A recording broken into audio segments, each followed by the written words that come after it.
Nasa mga 8 inches ang kanyang size. Detalyado yung pagkakagawa sa kanya. Yan ang kanyang harap. Detalyado yung pagkakasculpt nung sa buhok niya, pati sa mukha. Pati na rin yung pagkakagawa nung suot niya. Pati yung pagkaka-paint sa kanya ay ayos din. Yung stand naman niya ay detalyado din. Meron pa siyang mga effects.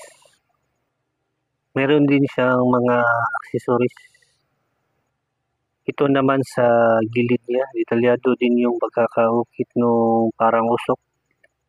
Pati yung parang makidlat niya, detalyado din pagkakagawa. Tignan nyo naman dito sa taas na part. Ayos na ayos yung pagkakasculpt, lalo na sa buhok, pati yung sa likod. Pati yung usok sa likod, detalyado din. Pati dito sa kanyang gilid, napakaayos din yung pagkakadetalyado. Pati yung pagkakakulay sa kanya. Meron pa siyang sombrero sa likod niya. Yan naman sa kanyang taas. May lightning effect siya na color blue. Rubber halos lahat ng kanyang materials. Dito sa kanyang kamay, iba din ang kulay at detalyado din. Pati dito sa paa. Yung usok na effects ay mula sa paa hanggang sa taas. Parang sa comics. Yung stand naman niya ay napaka-detalyado din. Parang siyang bato.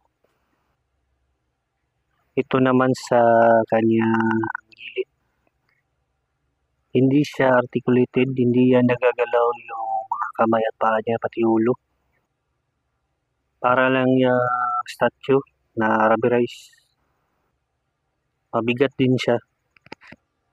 Yan naman sa baba ng kanyang stand. Ganyan lang.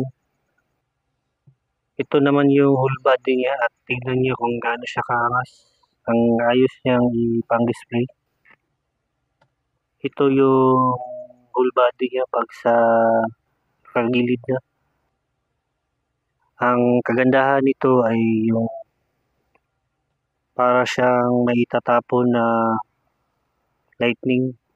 Pati dito sa gilid, makikita mo kung gaano kaangas yung pagkakasculpt.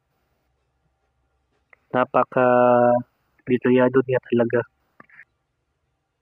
Meron to siyang box, hindi ko lang siya nilagay dyan. Ito naman pag sa whole body na sa likod.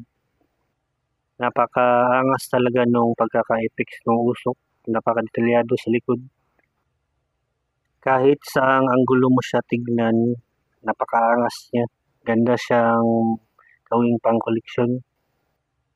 Lalo na dito sa likod na part, dyan sa gilid.